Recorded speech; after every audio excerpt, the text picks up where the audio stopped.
Labdien, mani sauc Lāsma. Bet mani Amanda. Cilvēki, kas mūs pazīst, uzskata mūs par ļoti radošām, čaklām, talantīgām meitenēm. Mēs viņiem piekrītam, jo mums ļoti patīk dziedāt, Spēlēt teātri, dejot, lasīt dzejoļus, spēlēt flautu, klavierus nodarboties ar floristiku. un darboties skolēnu līdzpārvaldē. Mēs patiešām daudz ko protam. Par to mums liels paldies jāsaka mūsu brīnišķīgajai skolai. Tādēļ jūs vienkārši nedrīkstat nezināt, ka Balvos, Kastaņās ieskauta nedaudz nostāk no centra Steķintavā, Vidzemes ielā 26 atrodas brīnišķīgākā skola pasaulē – Balvu amatniecības vidusskola. Mūsu skola ir jauna, te ir tikai 17 gadi, bet pētot skolas vēsturi, uzzinājām daudz ko interesantu. 1991. gadā jaunās Balvu 9-gadīgās skolas durvis vēra 126 skolēni un sāka strādāt 16 radoši skolotāji. Pēc 2 gadiem mūsu 9-gadīgo skolu pārdēvēja par Balvu amatniecības vidusskolu, un līdz šai dienai meitenes te mācās šūt un modelēt tērpus, demonstrēt tos modes skatēs, īpašu uzmanību veltot tautisko rakstu pētīšanai un seno rakstu iekļaušanai mūsdienīgās kolekcijās. Bet zēni apgūst kokapstrādi. Mūsu skola ir īpaši mīļa, jo ik uz soļa varam sastapties ar pašu bērnu roku darinājumiem. Soliņiem, krēsliem, kabinetu durvis, pat direktoras kabineta mēbeles ir darinājuši skolas audzēkņi. Tādēļ mūsu skolā reti ko salauž, jo visi zina ieguldītā darba vērtību. Vēlos piebilst, ka beidzot skolu absolventiem ir iespēja saņemt 2 diplomus, gan par skolas absolvēšanu, gan Latvijas amatniecības kameras zeļa diplomu. Vēlamies pastāstīt arī par skolas logo. Tā idejas autore ir mūsu skolas bijusī vizuālās mākslas skolotāja Margarita Graudumniece. 1998. gadā tas tika iemūžināts kokā. To kā diplomdarbu izstrādāja mūsu skolas audzēknis Mareks Polis, un tas vēl šodien rotā mūsu Balvu amatniecības vidusskolas ieeju. Logo rotā arī mūsu skolas karogu, kuru 1996. gadā darināja maiturības skolotāja Skaidrīte Veina kopā ar savu mammu, prasmīgo rokdarbnieci Albīnu Veinu. Karogs skolas 5 gadu jubilejā tika iesvētīts un lepni pacelts skolas mastā. Tagad skolas karogam ir īpaša loma žetonu vakarā, kad katrs abiturients saņemot žetonu pie tā nofotografējas. Īpaši aizkustinoša ceremonija ir 12. klases izlaidumā, kad 12. skolas karogu svinīgi nodod 11. klasei. Arī valsts svētkos mūsu karogs allaž plīvo blakus valsts karogam, bet ikdienā tas rodā direktoras Sarmītes Cunskas kabinetu. Vēlamies jums pastāstīt par mūsu skolas interesantākajiem pasākumiem, kuri palīdz apzināties, ka esam Latvijas pilsoņi. Esam piedalījušies konkursā Dziesma dzimtenei. Īpaši interesanti ir sportiski patriotiskie pasākumi, amatnieku vīru spēles un ceturieties meitenes, kā arī nevar nepieminēt amatnieku svētkus. Skolā ir iedibināta tradīcija uz valsts svētkiem atklāt skolas goda plāksni, kurā tiek īpaši suminēti čaklākie skolēni un viņu vecāki.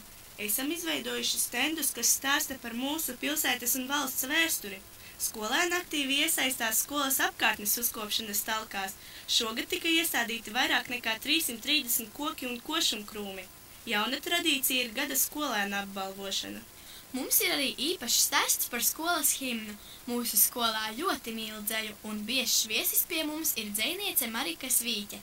Kādā tikšanās reizē viņa atbrauca ar īpašu dāvanu – dzejoli veltītu mūsu Balvu amatniecības vidusskolai. Mūzikas skolotāja Anastasija Ločmele sacerēja tam melodiju, un skolas 10 gadu jubilejā apvienotais skolēnu un skolotāju koris pirmo reizi izpildīja skolas himnu, lai skan skolas himna.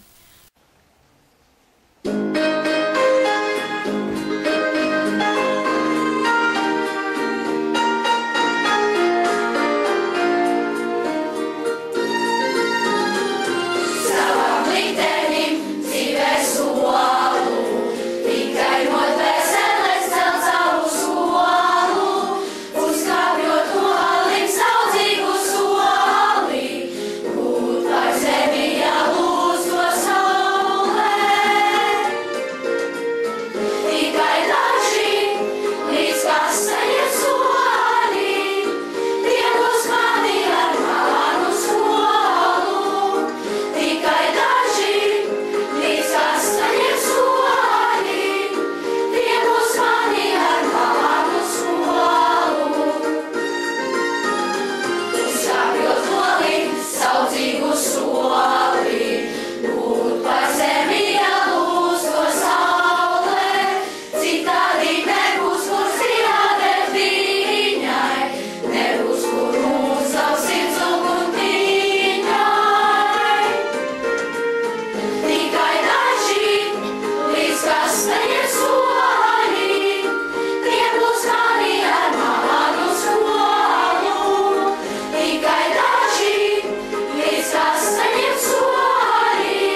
darbojas skolēnu līdzpārvalde. Šogad mums tika iedalīta pašiem sava telpa.